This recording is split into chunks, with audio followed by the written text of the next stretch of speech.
live stream. Okay.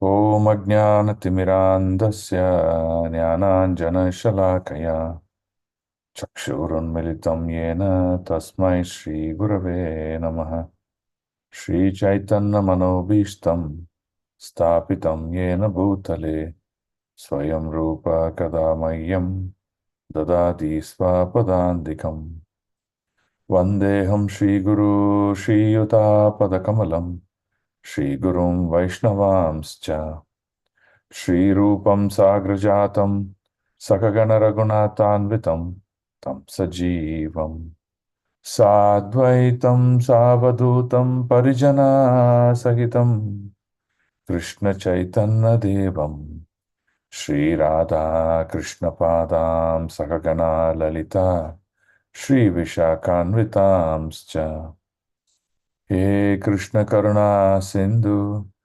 Dinabandhu Jagatpate Gopesh Gopika Kanta Radha Kanta Namostute Tapta Kanchana Gaurangi Radhe Vrindavaneshwari Rishabhanu Sute Devi Pranamami Haripriye Nama Om Vishnupadaya Krishna Prastaya Bhutale Srimate Bhaktivedanta Swaminiti Namine Namaste Saraswate Deve Gauravani Pracharine Nirvishesha Shunyavadi Paschata Desatarine Nama Mahavadanyaya Krishna Prema Pradayate Krishnaya Krishna Chaitanyaya Namne Gauratvishe Namaha Namo Brahmanya Devaya Go Brahmanaya Hitaya Cha Jagatitaya Krishnaya Govindaya Namo Namaha Jai Shri Krishna Chaitanya Prabhu Nityananda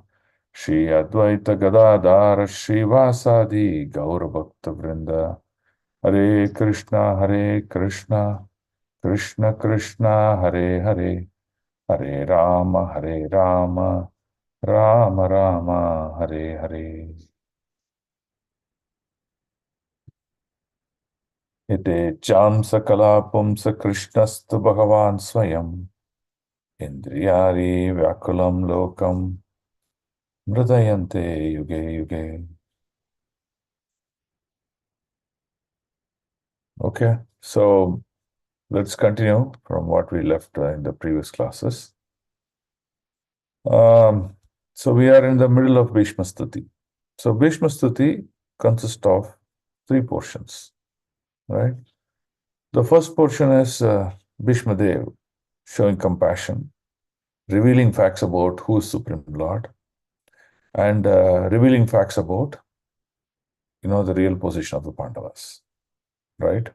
So he is showing a lot of compassion to the Pandavas, and he's very happy that Dharma is taking the position, the center stage to rule, because that's what Krishna wanted.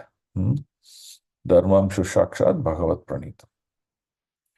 Then the second portion is Bhishma Dev is talking about how to be a good administrator, because he's focused his topic towards Yudhishthira Maharaj. How to be a good administrator. What are the principles of applying good administration? So he would start with the four Varna and four Ashramas, the division, what is the position, and how they need to be handled. In the second portion, in the part B of the second portion, he talks about what are the different types of dharma, right? Or different types of yajna that needs to be performed for the welfare of the whole living entities, right? So like that, he divides his preachings to Yudhishthira Maharaj. What is the duty of each and every person? And the last section, the third section, Bhishma Dev is demonstrating how one should leave this body to attain salvation or attain what is called as the supreme destination, right? So he expresses his gratitude, is in infinite gratitude to Supreme Lord Krishna, and he shows the art of living in this body. So from the pastimes in the life of Bhishma Dev, one can understand how it is important to be a good devotee throughout one's life. And also, follow these basic principles of how to quit the body, because that is the preparation for the next body. Right? So he concludes that also. So now we will try and see the second and the third portions of Bhishma Dev's preaching in today's class. The second portion itself is large. We'll see how much we'll cover, and then we'll try to touch on the third portions. Okay? So are we good? Are we good? Yes, Prabhu. Yes, Prabhu. Okay.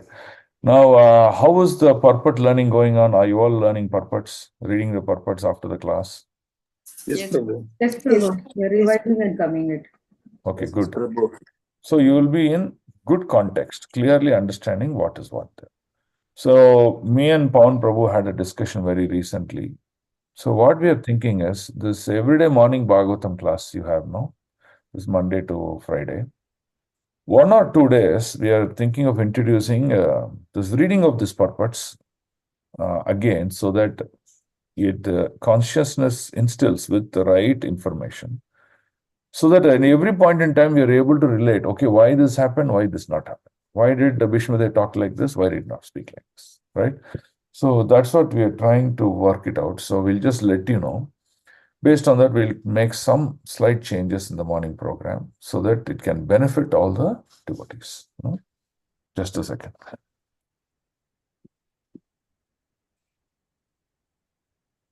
Yeah. So today we'll start with the sloka 26.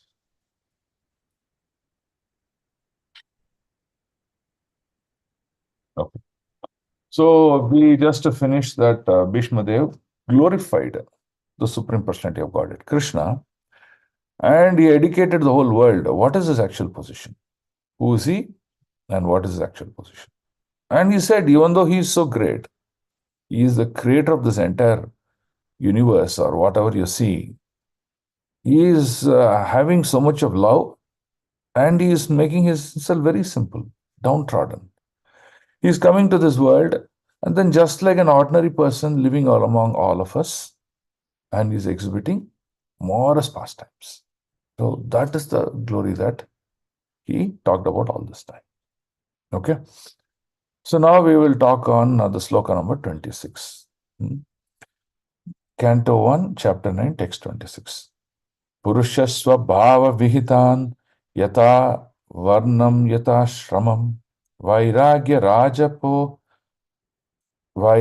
rago padabhyam amnato bhaya lakshanan. So Purusha, the human being, Swabhava, by his own acquired qualities, these acquired qualities is based on many factors. His association, what kind of food that he eats, what kind of scriptures he reads, so what kind of activities is performed, that becomes his Swabhava. Okay? Then Vihitan, prescribed, yata, according to Varnam, classification of caste, yata, according to ashramam, orders of life. So Varna and ashrama, right? So here, based on one's time span, what ashrama he can practice and what Varna he can practice, right? Then Vairagya, detachment. So most important aspect in Varnashrama is, irrespective of the ashrama you are performing, be it a brahmacharya, be it a grihastha, be it a vanaprastha or sannyasi, the Vairagya murtaye, that Vairagya detachment is a very, very important aspect that one should possess, right? We read in the Bhagavad Gita chapter 2, we read in the Bhagavad Gita in the Karma Yoga sections also, avaram karma. Avaram karma, Krishna says, durena ki avaram karma. O Arjuna, always be very far away from attachment and seeking fruitive results out of your actions. That is the cause of bondage, Arjuna. So he tells that. So now here, Bhishmadev is also talking about detachment, Vairagya. So whichever ashrama you are in, you need to understand the primeval aspect of it is detachment, right?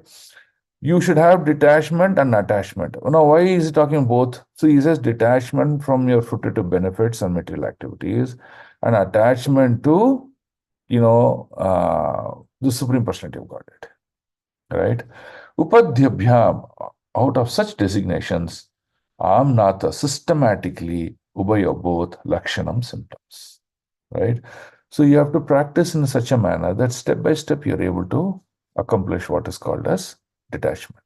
Okay. So let's see the translation. Well, let's read the details. Now, this very detail is mentioned. If you sit and read the purport, you will understand a lot of it. But I will give you the base prescriptions what Prabhupada has explained here. Can someone read the highlight?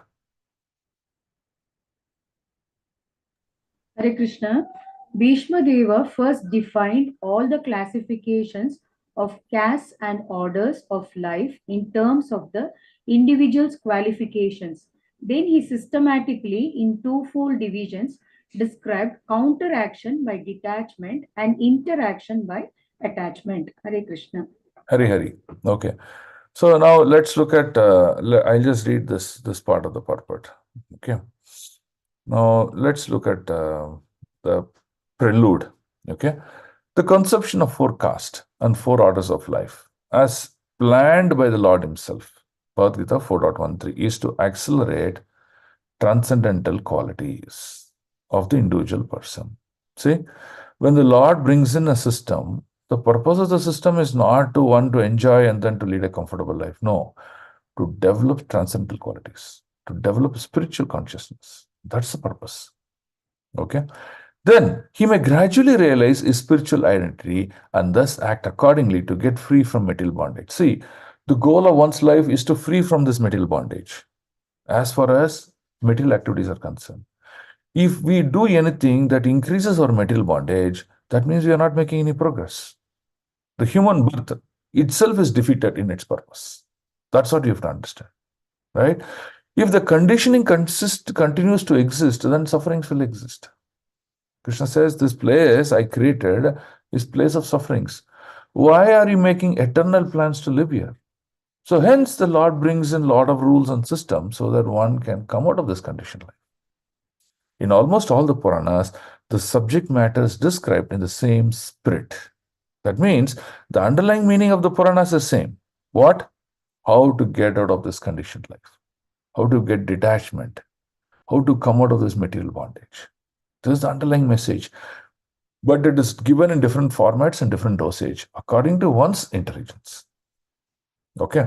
Then he says, and also in Mahabharata, it is elaborately described by Bhishma Dev in the Shanti Parva, beginning in the 16th chapter. Okay, the section in which Mahabharata, which explains Bhishma Dev was preaching to Yudhishthira Maharaj. Okay, now let's look at what is explained in Varnashrama Dharma. Okay, can someone explain, read from, let me highlight. Someone read the highlight. Okay, read this highlight. Shall I Hare read Krishna. through? One of you, yeah, please read. The Varnashrama Dharma is prescribed for the civilized human being just to train him to successfully terminate human life.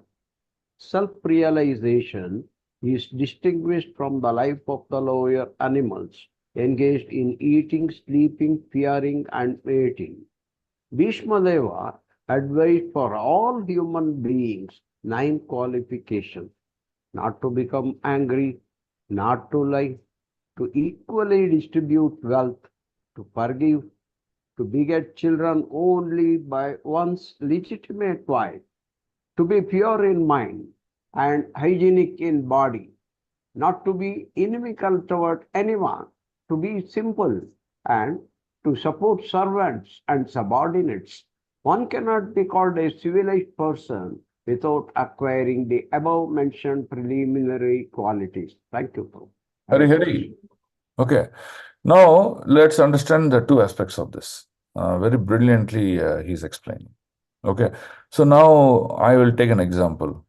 So Balaji Govinda Prabhu, Yes, Prabhu. if I just come and build one altar in your house, okay? Yes. One altar, one day set of deities, Acharya in that house. Yeah. Is that enough for you to get liberated? No, it is not enough, Prabhu. Yeah. But when I keep that altar in the house, it is an opportunity for you to practice bhakti, correct? Yes, Prabhu. Similarly, that is Varnashrama system. So Varnashrama system, remember, it itself is not Bhakti Yoga. It is a framework. It is a platform which you can utilize to complete the journey of human life. Right? So that's what is being first line told. Varnashrama system is prescribed by civilized human being just to train him to successfully terminate human life. Right? So you need to train yourself in this. If you don't train yourself, systems are existing, but you're not making use of it. That's the point you understand here. Okay? Now, Bhishma Dev says, first one should become a gentleman. Right? That is the immediate quality of a civilized person. If you're not even becoming a gentleman, then why are we talking higher subjects of devotion? That is the first question he's asking. So, as devotees, let's all become gentlemen. And the gentleman qualities are being mentioned here by Bhishma Dev. Is it very clear? Yes, Prabhu.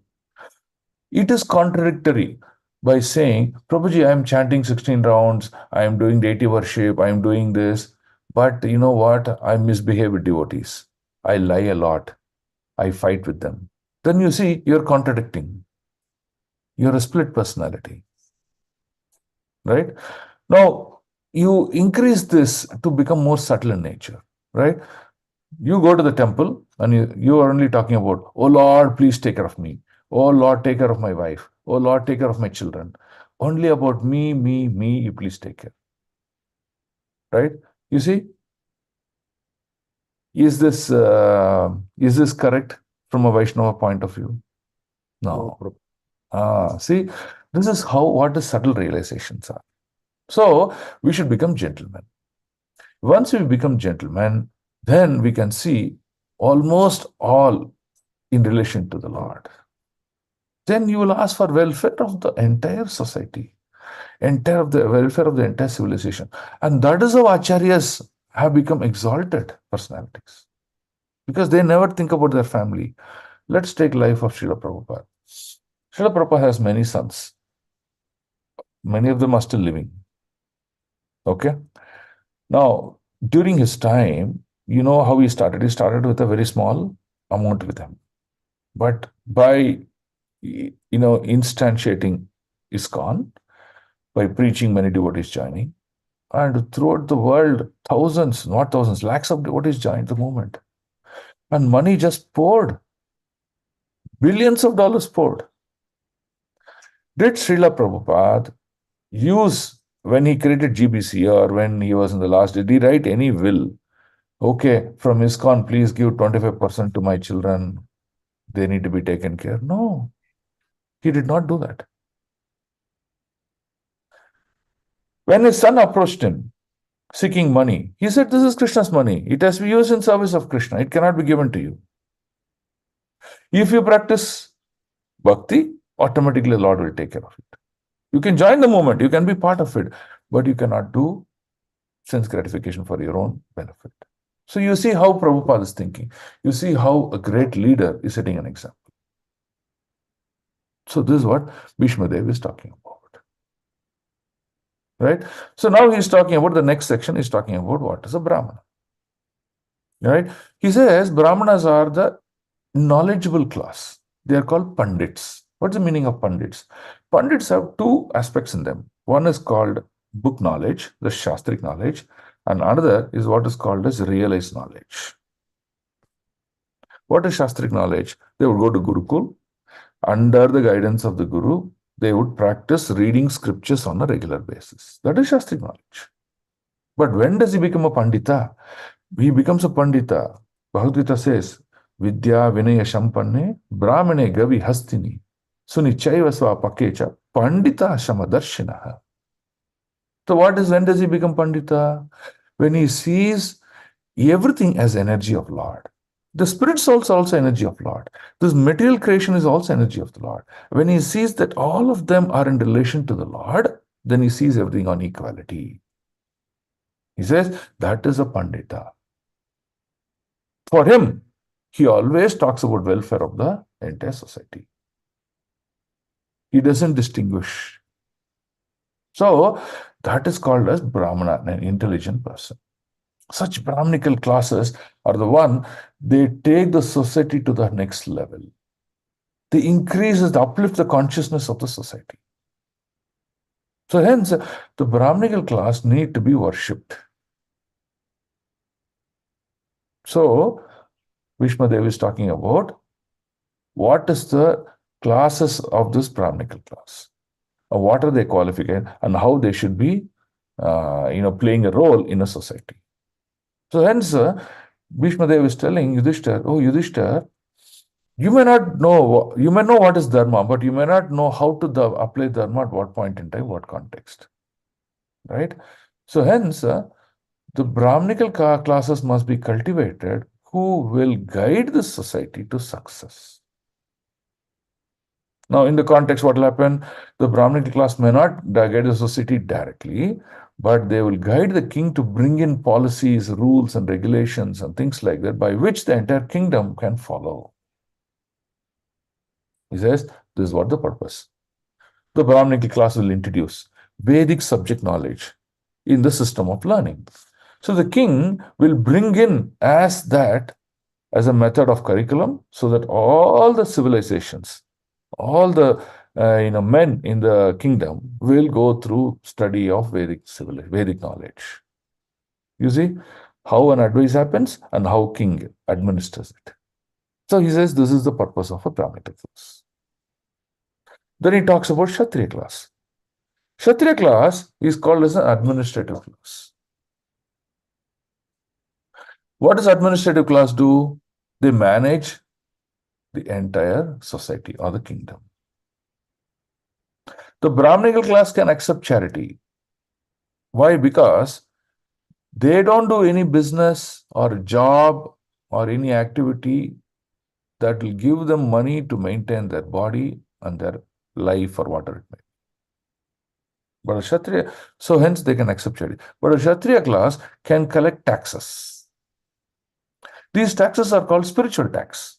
Why? Because when the society or when the king's men, when they earn money through whatever means it may be, legitimate means, they have to part away a portion of that money to the Kshatriya class.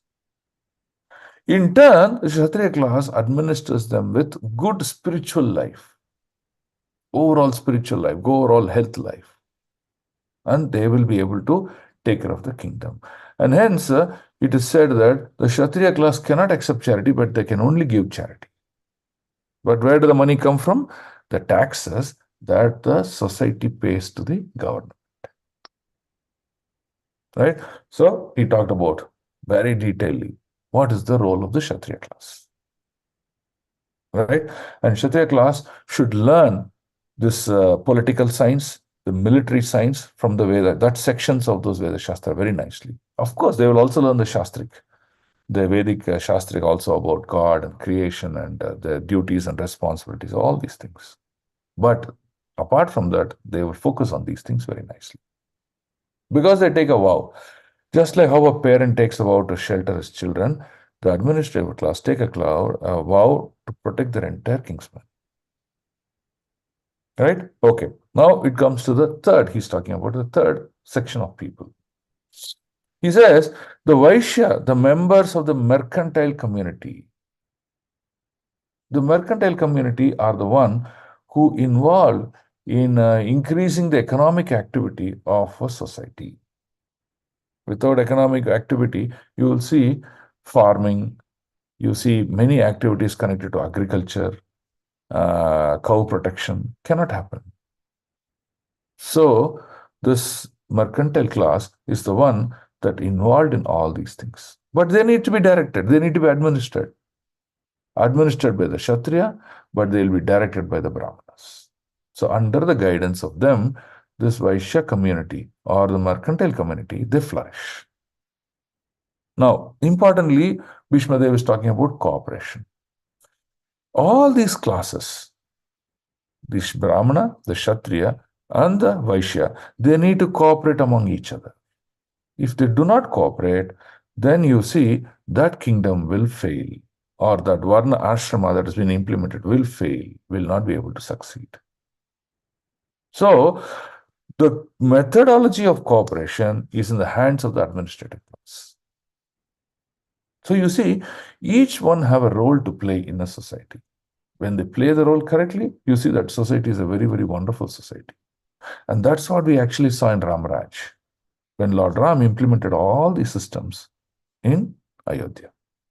Okay, so these three classes are done. Now come to the fourth class, which is the Sudra class. The Sudra class is called as non-intelligent class or very, very less intelligent class.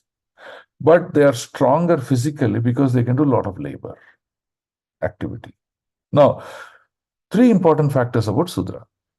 First, all the three classes that we talked about, the Brahmana, Kshatriya, Vaishya, should protect the Sudra class. That is very important.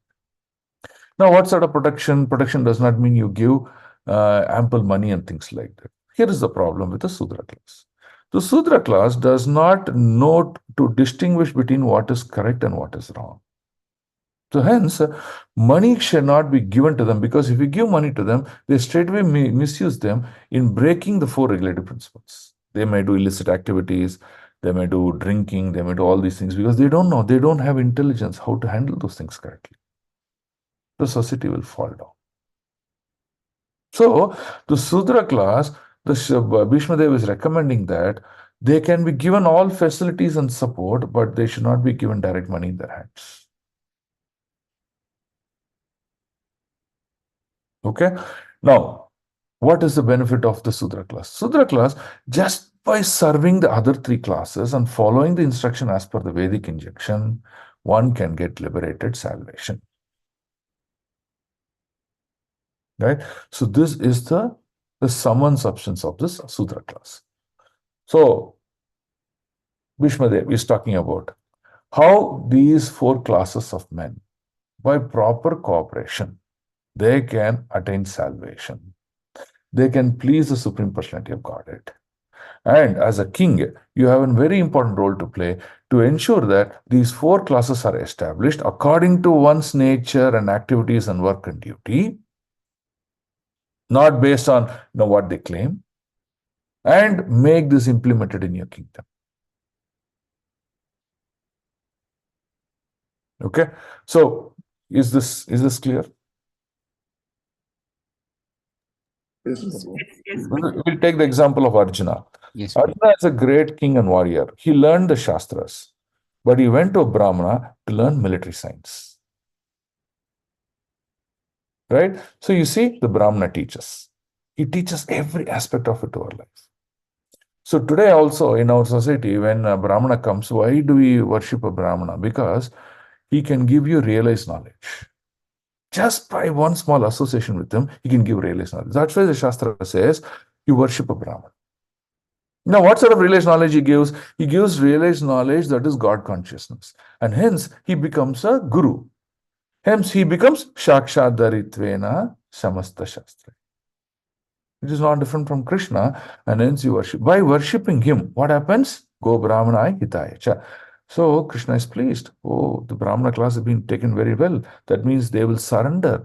They will accept the mood of, renunciation. They will become humble and they will practice Krishna consciousness. Objective of Lord is met. What is objective of the Lord? The platform of Varnashram system is instantiated so that one can complete this human journey of life.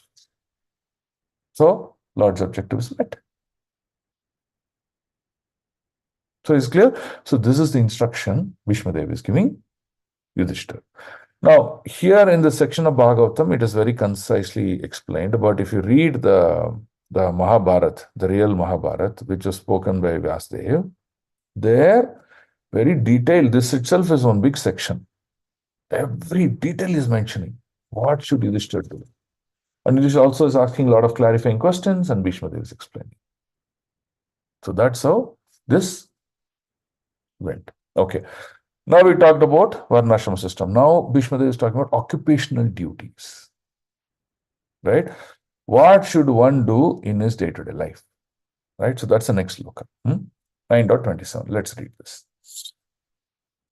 It's talking about all kinds of dharma one should practice. Dana dharma, raja dharman, moksha dharman, vibhagashaha. Stri Dharman Bhagavad Dharman Samasa Vyasa Yogataha. So he says you have to practice all this Dharma. And then finally he's telling that after practicing all this Dharma, the most important to fulfill the human point of life is the Bhagavad Dharma. All this Dharma do not make sense if Bhagavad Dharma is not added to that, is what he is concluding here. Okay, let's read the translation. Vishmadev, he then explained, by divisions, acts of charity, the pragmatic activities of a king and activities of salvation, both. Then he described the duties of women and devotees both briefly and extensively.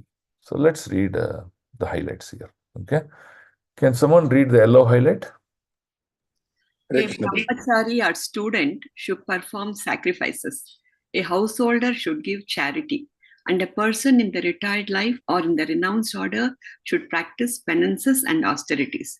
Those are the general functions of all the ashramas or orders of life on the path of self-realization. The Lord, therefore, in the Bhagavad Gita 9.27 says that whatever we do, whatever we undergo as penance, whatever we sacrifice, whatever we eat, or whatever we give in charity must be offered to Him, the Lord. That is the way of utilizing our borrowed energy. When our energy is utilized in that way, our energy is purified and from the contamination of material inabilities. And thus we become fit for our original natural life of service to the Lord. So Lord is giving clear platform, clear understanding, what one should do. 9.27, Yat karoshi, yad ashnashi, yad juhoshi, tadadi yat. Yat tapasyasya kaunteya, tad kurushvamadarpanam. That is the meaning of this sloka. So now, before we go into using the energy, we will first understand the first section. As a student, you should do sacrifices. That is very, very important, right? So in the earlier system, people went to Gurukul and they learned and performed all the sacrifices. Sacrifices will please Vishnu, will please Guru, they will award mercy. Okay. Then after brahmachari life, he may get married and he become a householder. Under a householder, his first responsibility becomes he gives shelter to his immediate set of people, his children, his wife, his parents, whatever it may be. Right? Now, he, apart from giving shelter, whatever work or activity he does, he earns money out of that and he gives that in charity. So definition of charity is also being described. One portion. You have to, Rupa Goswami talks about, divide one's wealth in 4 portions. One portion, 25%, give it in charity. Charity, one portion, you give it to your relatives. One portion for your dependents. And one portion for your own, self-protection and retired life. Right? Now, he's talking about one portion to give it in charity. Charity here does not mean to give charity to any organization which does not practice spiritual life. No. A bona fide organization or bona fide personalities who practice spirituality in the right method. You give charity to them because they can practice much more better and much more deeper and please the Supreme Personality of Godhead. Right? So that is the role of a Grihastha. So brahmachari means sacrifice, Grihastha means charity, and the third is Vanaprastha. Vanaprastha means after 60 years, elderly personalities. At that point in time, if you tell them you have to do charity, what is the problem? If you tell a Vanaprastha life person to give charity, what is the problem?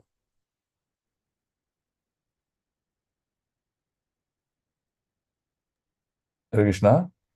Vanaprastha person doesn't have money now, no, Prabhu. Correct. Yeah. He doesn't have money. But if you ask him to charity, then you're telling him, no, go to work, go do business, earn money and give charity. That means you're breaking the principle. Okay. So charity is a responsibility of Grihasthas. Okay.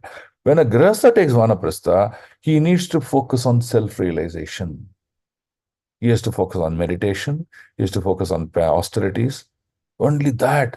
So he gets closer and closer and wins the heart of the Lord. That's the role of a Vanaprastha.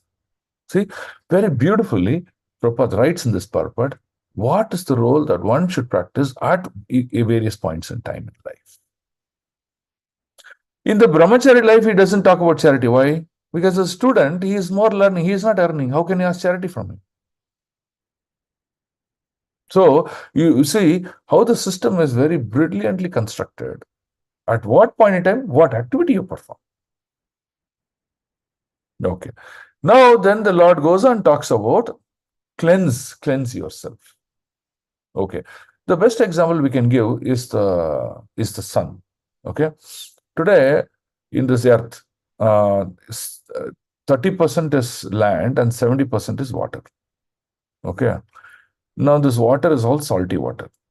Now what does the sun do? The sun evaporates the water from the ocean, takes it in the form of clouds, and in the form of clouds, it pours water on the lands, nourishes the lands, and all the water flows from the land as rivers and join back the sea.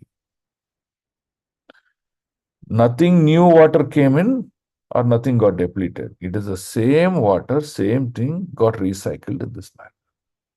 Well, why this has to be done? This has to be done to understand that the entire creation is energy of Lord. The energy of the Lord is borrowed by us. Each one of us are borrowing the energy of the Lord for various purposes in our life. For example, when we eat, it's energy of Lord. When we construct a house, it's energy of the Lord. When we wear some clothes, it's energy of the Lord. Whatever we do is all borrowed energy of the Lord. So the Shastra is telling you borrowed this energy, use it for that purpose. Just like how the water circulated, came as rivers and went back into the ocean, use this energy in service of the Lord. Don't dissipate or waste this energy on some unwanted material sense gratificatory activities. He says this is perfection of life. And hence, the sloka, yad karoshi yadashnashi joshi, becomes perfect. Use our life, use our energy in service of the Lord, and that becomes perfection. We have purified ourselves in this. Is this point clear? Yes, Prabhu. Prabhu, you said don't waste the Lord's energy means how, Prabhu? Please give an example. When you do just material sense gratificatory activities, right, you're just wasting energy. What else you're doing? Okay, Prabhu. Because whatever you do in the material platform, anyway, one day it's going to collapse and go waste, correct? Yes, Prabhu. But you're spending all the energy that you have, including your own time, your bodily strength, the natural minerals and natural elements that Lord created, the water, the resources, everything you take from the Lord, but using it for your own Sense benefit, gratification. purpose. Okay. Because that is waste of energy. But you never thought about the Lord. Take Vyasdev. Vyasdev spent a lot of his energy on activities and literatures which did not center and glorify the Lord.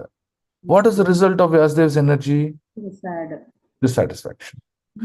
When Narada Muni came and corrected his consciousness a little bit, he immediately wrote Srimad Bhagavatam, and then he was completely satisfied. The same way we're going to do. Yes, sir. We have energy which the Lord has awarded us. Now we're just directing that energy in service of the Lord. Okay? And now the Lord is also not telling you, okay, give all 100% of the energy back to me because I only created. He's not even telling that. He's saying only small portion of it you give because that immediately begins the process of surrender towards me. My process of devotion, love towards me, that is going to happen. And that's why I'm asking only a small portion of it. I'm not asking all of it. See, the Lord is also very meaningful in his interactions with us. Is it correct? Yes, Prabhu. Thank you, Prabhu. Okay, now let's read the green one. Can someone read the green? Hare Krishna. To lead the Rajas to the attainment of salvation was a great duty of the king. The father, the spiritual master, and the king are not to become irresponsible in the matter of leading their subjects to the path of ultimate liberation from birth, death, diseases, and old age. When these primary duties are properly discharged, there is no need of government of the people by the people. Very good. So now look at it. He's talking about three classes of people. Father. Father means head of the family. Okay. Then spiritual master, head of the society. Okay, great. King, head of the country or the government. All of them are having roles to care and take care of their people. If they don't discharge that role, then what happens? Those people are just drifting into material activities. They are not going to get liberated. There's only going to be suffering. So, Bhishma Dev is telling, these three roles are important. They have to ensure that their children are able to practice devotion according to their context: father, spiritual master, and king.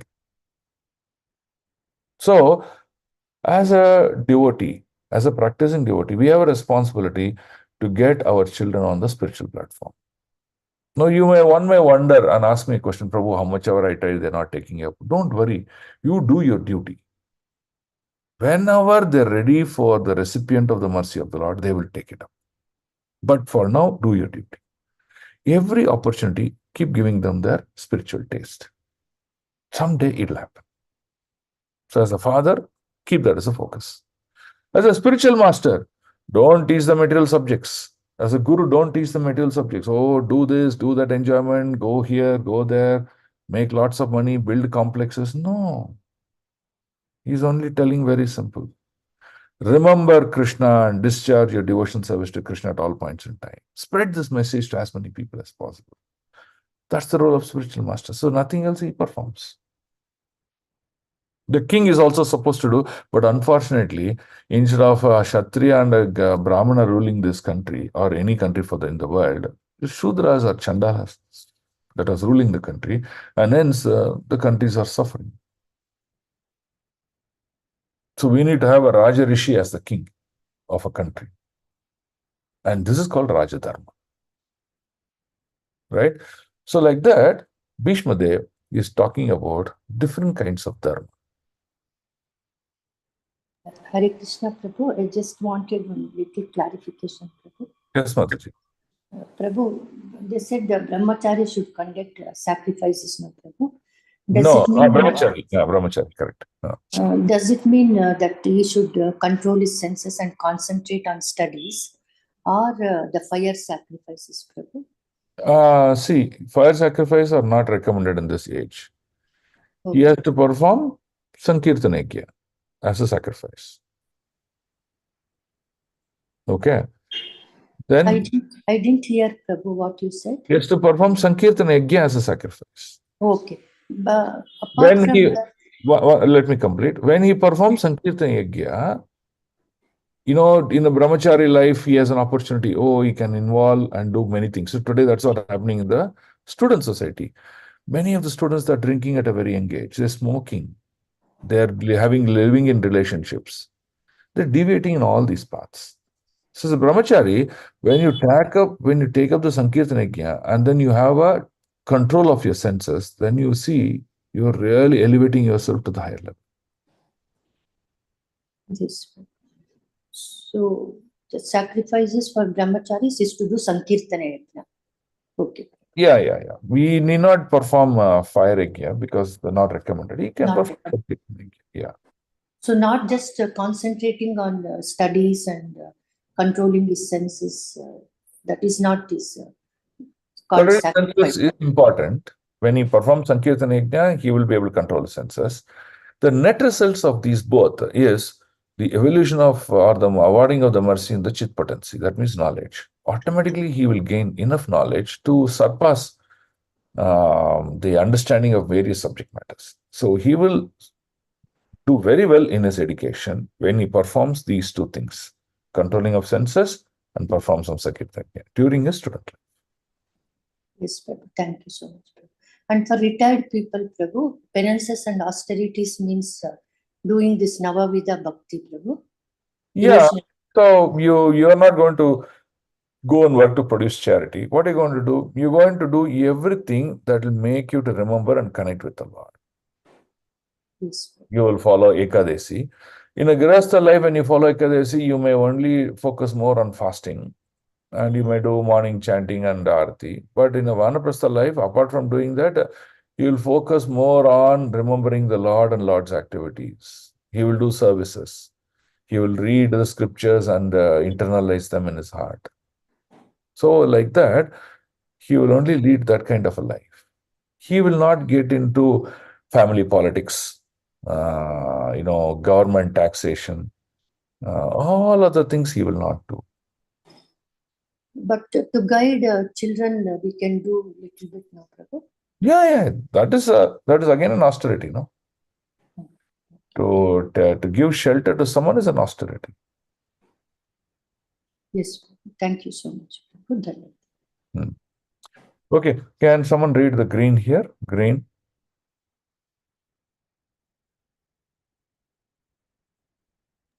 Hare Krishna. Hare Krishna. The, Okay, go ahead. the king was especially vigilant to see that the tapasvis or persons who sacrificed everything for disseminating spiritual knowledge were never disregarded. The king knew well that the Supreme Personality of the Godhead never tolerates any insult to his unalloyed devotees. Hare Krishna. Hare Krishna. Okay. So while doing this process, he's talking about how the Lord thinks, right? And what are we supposed to do? We cannot have this thing of the Lord, the anger of the Lord. Instead, we should have love of God, right? So how should we conduct ourselves? Okay. Now let's read the pink one. Can someone read the pink? Hare Krishna. As far as salvation is concerned, one has to conquer the principles of lust, anger, unlawful desires, avarice, and bewilderment. To get Avarice means hatred. Okay. Yes, ma'am. To get freedom from anger, one should learn how to forgive. To be free from unlawful desires, one should not make plans. By spiritual culture, one is able to conquer sleep. By tolerance only, one can conquer desires and avarice. Disturbances from various diseases can be avoided by regulated diets. By self-control, one can be free from false hopes, and money can be saved by avoiding undesirable association. By practice of yoga, one can control hunger, and worldliness can be avoided by culturing the knowledge of impermanence. Dizziness can be conquered by rising up, and false arguments can be conquered by factual ascertainment. Talkativeness can be avoided by gravity and silence, and by prowess one can avoid fearfulness. Perfect knowledge can be obtained by self-cultivation. One must be free from lust, avarice, anger, dreaming, etc. to actually attain the path of salvation. Hare Krishna. Hare Krishna. So this is a very important, the pink section is very important. Radharani Mataji, in your booklet that you're developing, ensure that this pink section is highlighted. It can be a guide for all practicing devotee, how they should lead their life. This is just the Bible of leading devotional life. Okay. So now there is one last line which talks about perfect knowledge can be obtained by self-cultivation. So this is self-cultivation. Well, let's understand what is self-cultivation. Okay. Now, each one of us came to Krishna conscious by some causeless mercy. After coming here, we had someone who's spending his time and energy to help us to come to or elevate or progress in devotion. Right? Okay. So, duty of the Lord is being done. First is the mercy, bringing us to Krishna conscious. Second is send someone to cultivate us. So both is done. Now, this is the first two steps. The Lord has done his duty. Now we have our duty, which is self-cultivation. Okay. So you can equate this example of a sculpture, right? This is Stapati. So what does he do? You give him a piece of wood, a wooden block, a tree's wooden block, and tell him that, hey, can you carve out a beautiful, the standing image of the Lord? So what he'll do, he'll take many days. Slowly he will chip different parts of that wooden log, and he'll create a very beautiful image of the Lord in a dancing posture, right? The level of his involvement, the level of his steadiness, the level of his enthusiasm will be reflected on the beauty of the work he is doing. If someone is very impatient and careless, you see that carving out image also will be ugly. If someone is so enthusiastic and very detail oriented, the carved out image also will be beautiful. Is it not true? So similarly, now what are we telling is, devotees, you don't have any sculpture to carve you. That work is done by someone already. It is done. Now you have to self-cultivate yourself. What is that self-cultivation? Just like how a sculpture does the sculpturing activity on a stone, you have to assume the role of your sculpture for yourself. You dig out your own beauty of your body, of your consciousness, of your speech, of your activities. And when you do that, you see you become a beautiful personality, externally and internally. And that is what is self-cultivation. So every devotee must practice this in lot of seriousness. So self-cultivation cannot happen in a day. One day the carpenter came, one day he chipped and went. No, it cannot happen. It is a journey that you have to go through. And that is the most important aspect that Bhishma Dev is concluding in his preaching to Yudhishthira, saying that self-cultivation is the key. We have a mirror at home. Stand in front of the mirror and ask questions to yourself. Where have you done correct? Where have you done wrong? What are the areas of improvement? How can I better myself? But irony today is we stand in front of the mirror and ask these questions about others. No, that is their problem. You ask question about yourself, and that is self-cultivation. That is success to Krishna consciousness. Okay, so is the conclusion of Vishnu Dev preaching clear? Yes, Prabhu. Prabhu, one line here, Prabhu. Dizziness can be conquered by rising up. Dizziness means here that laziness and sleepy mood and things like that. Oh, why I should get up? I'll just sleep. I'll be like this. No, you get up early, you'll become alert. Okay, Prabhu. Thank you, Prabhu. Okay, good. So now, can we, each one of us, self-cultivate ourselves and begin that journey so that we all become wonderful devotees? Attracts the mercy of the Lord. Let's not get into the journey of becoming offensive, find faulting with others, fighting with others, having a mentality of secretiveness. A Vaishnava means open book. Whatever he does, whatever he speaks, just known to everyone. That's called a Vaishnava. Slowly, I'm not telling tomorrow you should become like, slowly keep that as the journey in your life and become like that. Be neutral to all the Vaishnavas. Have wonderful relationship with all Vaishnavas. And have very nourishing, cherishing, interesting Krishna conscious life. Don't have a Krishna conscious life which is full of tensed, fighting. No, that's material life. Don't do that here.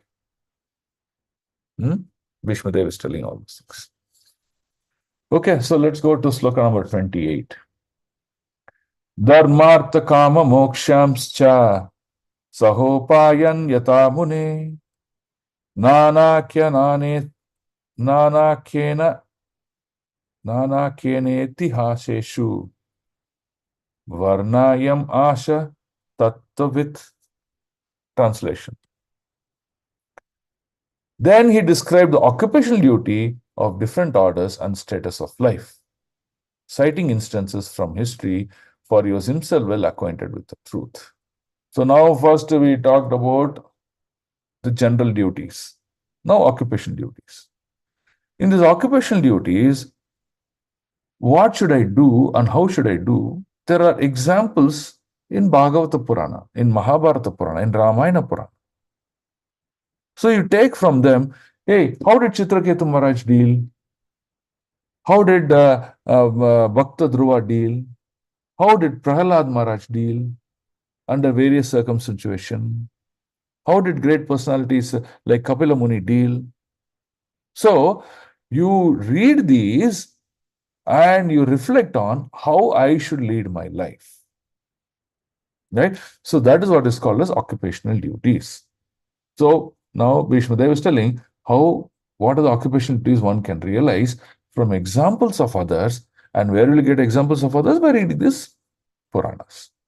And you will start to demonstrate that. When you demonstrate that, many people will see you. Hey, look at this Mataji, look at this Prabhuji. I want to be like that. So you are setting an example for the next generation to come. Right? Is this clear? Now, the last conclusive part of this is, even though we do all these things, Varnashrama system, following of our duties, our occupational duties, our activities, self-cultivation, we do all of them. But Bhishma Dev is concluding that unless the Bhagavad Dharma, that means practice and worship of the deities, the devotion service, as prescribed by your Guru, is not practiced, all other things become superficial in nature. That is the key statement that you need to conclude. Okay? Okay, so let's read the last part of the last sloka for the day. 9.29. Dharmam pravaddatastasya sakala pratyupastitaha yo yoginas chandra mrityu vanchitas tuttarayanaha. Translation. While Bhishma Deva was describing occupational duties, the sun course ran into the northern hemisphere. This period is described by mystics who die at their will. So Uttarayanam began. This is the time span that he was waiting for. Okay. Now, okay, before we explain, we'll just read the purport, the highlighted purport. Can someone read the yellow highlight? Can I read, Prabhu? Read. The perfect yogis and or mystics can leave the material body at their own sweet will at a suitable time and go to a suitable planet desired by them. In the Bhagavad Gita 8.24, it is said that self-realized souls who have exactly identified themselves with the interest of the Supreme Lord can generally leave the material body during the time of the fire god's effulgence, and when the sun is in the northern horizon, and thus achieve the transcendental sky. Okay, so this is he's describing about Uttarayana. But Prabhupada writes, what is the real Uttarayana that Bhishma Dev saw? He saw the Uttarayana as the presence of Lord in front of him. That is the Uttarayana. Bhishma Dev is not really worried about, the sun coming to the northern hemisphere. Look at the timing. The Lord had a game plan. What is the game plan? First, he wanted to glorify Bhishma Dev for all his devotional practices and sacrifice that he's done in life. So Lord took this opportunity. Secondly, he also wanted to tell the world that hear instruction from great Mahajana. And Bhishma Dev is a great Mahajana. So, in the process of Bhishma Dev instructing Yudhishthira, the whole world got to hear as to what is the preaching of a Mahajana. See, the Lord made Bhishma Dev a glorious personality. Once Bhishma Dev understood that duty of him, he completed them. Once he completed them, now he's seeing the Lord who is standing in front of him. And by seeing the Lord, he wants to quit his body, and that becomes the Uttarayana. It is not the physical movement of the sun alone here. Right? So he immediately focused his eyesight on the beautiful form of the Lord.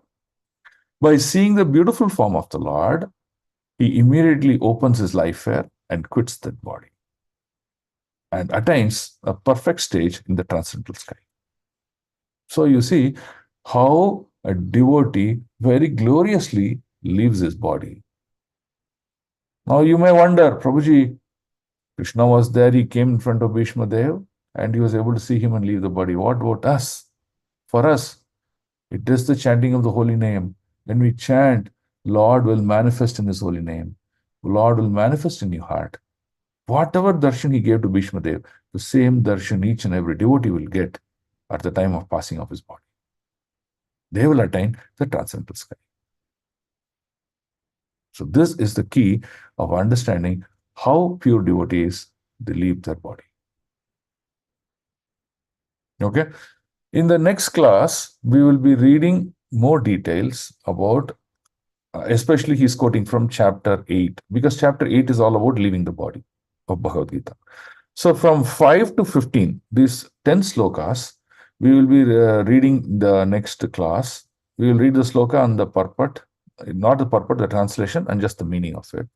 What Lord tells that how great devotees leave their body and how Bhishma Dev left his body.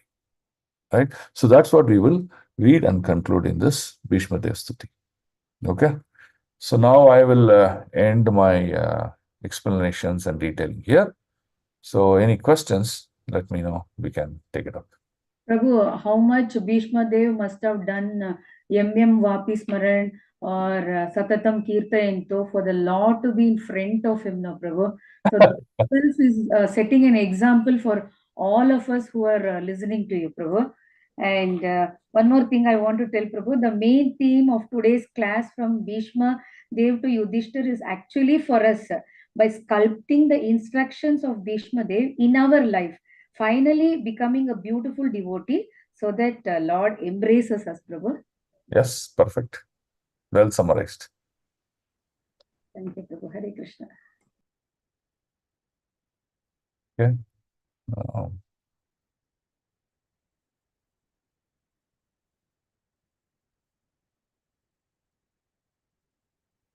Thus, any questions from today's class? Hare Krishna, Prabhu. Yes, Prabhu. Prabhu, I have some few words which I want a little explanation, Prabhu.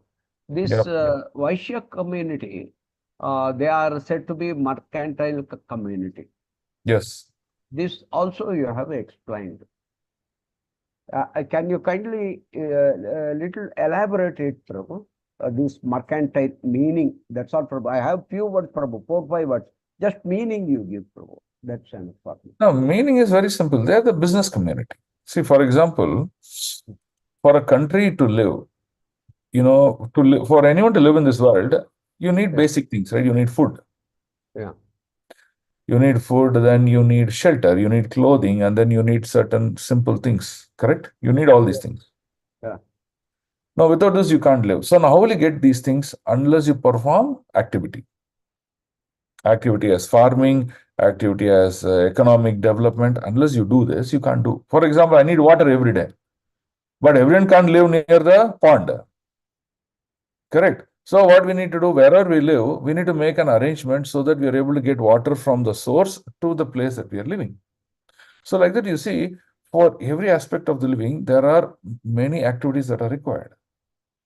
Right? You may need to have a shelter, you may need to have a compound, right? Otherwise, you may have a stray animals or people coming and harming us. Right? So you see, economic activity is important. If economic activity is not important, I mean, it's not present, then a king or a government or a country may not have any money to give basic facilities and needs to the country. Okay, now let's talk about Yajna. You want to perform Yajna, perform Ashwamedha Yajna, you need a lot of resources. Where will you get those resources if there's no economic activity? So that is the role of a mercantile community. Right? They protect the cows. Protection of the cows means what? Take care of the cows nicely, but also take the milk, because milk is nourishment for the human beings. Cows and human beings, they have to live together, coexist. One cannot exist without the other. That is the system of arrangement. Right?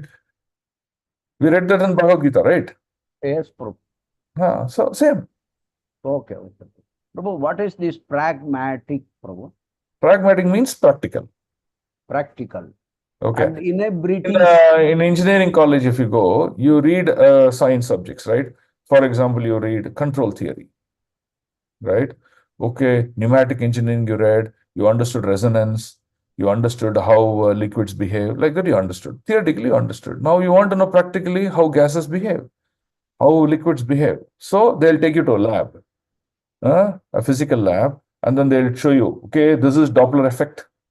Okay, this is how gas chambers work. This is how shock absorbers work. So they'll show you practically, right? So practically understanding something, you will see completely different from theoretical, right? So pragmatic knowledge means practical knowledge. Okay, Theory Prabhu. knowledge Thank means you, Prabhu. subject Okay. knowledge, or book reading Okay. knowledge. Inebrities, Prabhu. Inabilities are, what do you say, variations. Okay, people would say material inabilities. Material disturbances or material variations that makes us to keep on adjusting to the situation. Yes, Prabhu. Dizziness, Prabhu. It's, when you get up in the morning, you feel tired. You've been sleeping for like 8 hours. But we have to get up, it is said. We have to, in that purport, it is said that we have to get up from dizziness. Like, So you generally see a lot of people, they sleep till 8 o'clock, 9 o'clock. Why? You know, technically sleep would have got over by 5 o'clock. Okay. But still they'll be in the bed. Okay. They can't get up. They'll be in the bed and they'll be keep wondering what to do. Right? So this increases the laziness rather than being energetic and active. So dizziness is something similar to that. okay. So we need to Prabhu, do last one, Prabhu. Avarice, Prabhu. Avarice. hatred. Okay. Hare Krishna Prabhuji, Dhanvat Pranam. Yes, Mother. Prabhu, my doubt is Bhishma is a great devotee. So we have heard in 8.27 that devotees, they know the two paths in Uttarayana where they have to go in the darkness or in the light. So, but they are not bewildered. But Bhishma, why he waited till Uttarayana, Prabhu? No, here, that's what I explained. He did not wait till Uttarayana for the sun to rise. He saw Krishna by his causeless mercy standing in front of him. He's completed his life. By seeing him, he wanted to leave his body. That is Uttarayana for Bhishma.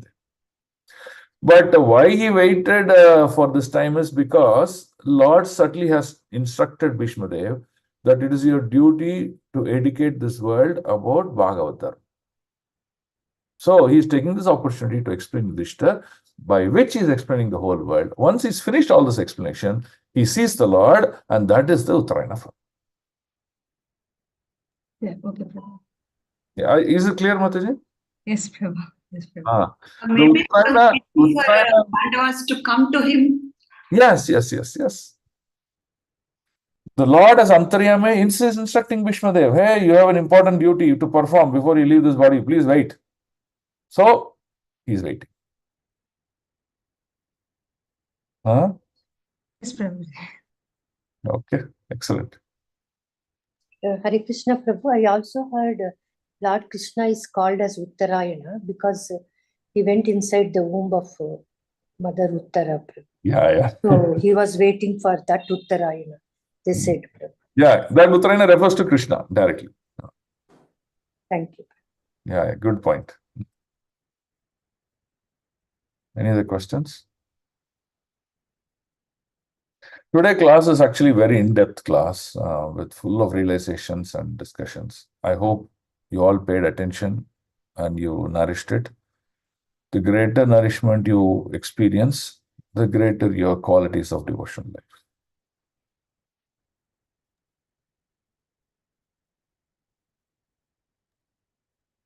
Okay. So if there are no other questions, we'll end the class here. Have a great, wonderful day. Remember Krishna and perform your activities. So we'll see you all tomorrow at the temple for celebrating the Smriti Vyas Puja of His Holiness Jayapadakshman Maharaja's 75th Vyas Puja. Many of you have submitted your Vyas Puja offering, which is very nice. Whoever is not submitted, please submit. Now, is it important to submit a Vyaspuja offering? Yes, Prabhu. It is Why? important. Why? Because of the mercy flows, no, Prabhu. Okay, mercy flows from Guru. From your duty, why it is important for you to write? Purification. When we have taken the water of the Ganges to give it back, the same way it is, no, Prabhu. Yeah, but why you should write to your Guru? You Guru's are expressing gratitude. Prabhu. correct, important, extremely correct. It is an expression of gratitude to your Guru. That is why you should write your own Vaspuja. Don't ask your husband to write for you, your son to write for you. No, you are an individual entity. You have to write for yourself. You have to realize in your heart and write your Vaspuja. Is it clear? Hello? Clear, Prabhu. Prabhu, Yeah. one more point, Prabhu. How is Maharaj now? How is his condition, Prabhu? Okay, that we will talk later on.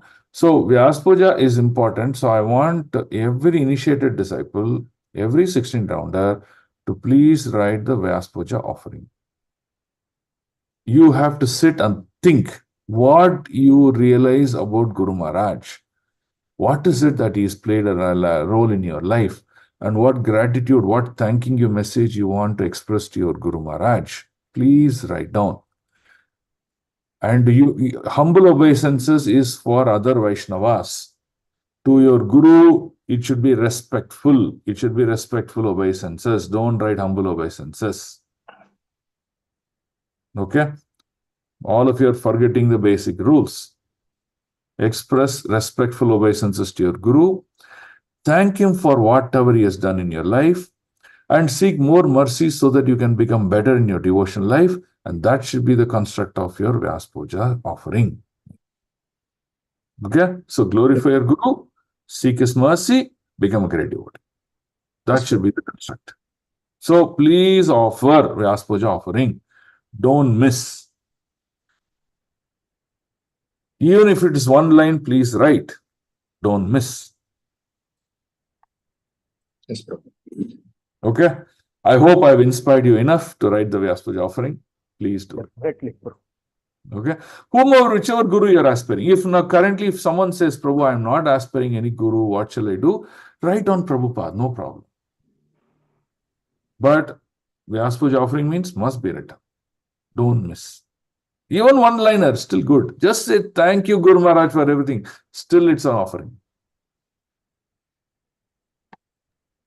Prabhu, you had explained about using the word respectful rather than using the word humble, Prabhu, once in the class, very long. For Guru, you should always be respectful to Guru. You should write respectful obeisances only. You cannot write humble obeisances. Humble obeisance you can write in addition, but you should use the word respectful obeisances. Please follow protocols. Guru will be pleased. Yeah. Yes, Prabhu. Okay. Thank you all so much for your wonderful cooperation. And let's all together succeed in our devotional life. Okay? Grantaraj Srimad Bhagavatam ki jai. Srila Prabhupada ki jai. Gurudev ki jai. Nitai Gaur Premanande. Vancha Kalpatarubhyascha Kripa Sindhubhyev cha. Patitanam Pavanebhyo Vaishnavebhyo Namo Namaha. Ananta Koti Vaishnava Vrinda ki jai. Vaishnava Thakur Srila Prabhupada ki jai. Om Tat Sat. Hare Krishna, Hare Krishna, Prabhu, Dandavat Pranam. Hare Krishna, Prabhu. Hare Krishna, Hare Krishna, Dandavat Prabhu. Pranam. Dandavat Pranam. Hare Hare Krishna, Dandavat Pranam. Hare Hare Krishna, Prabhu, Dandavata Pranam, Prabhu. Hare Krishna. Hare Krishna, Prabhu, Dandavat Pranam. Hare Krishna. Okay. Thank you all.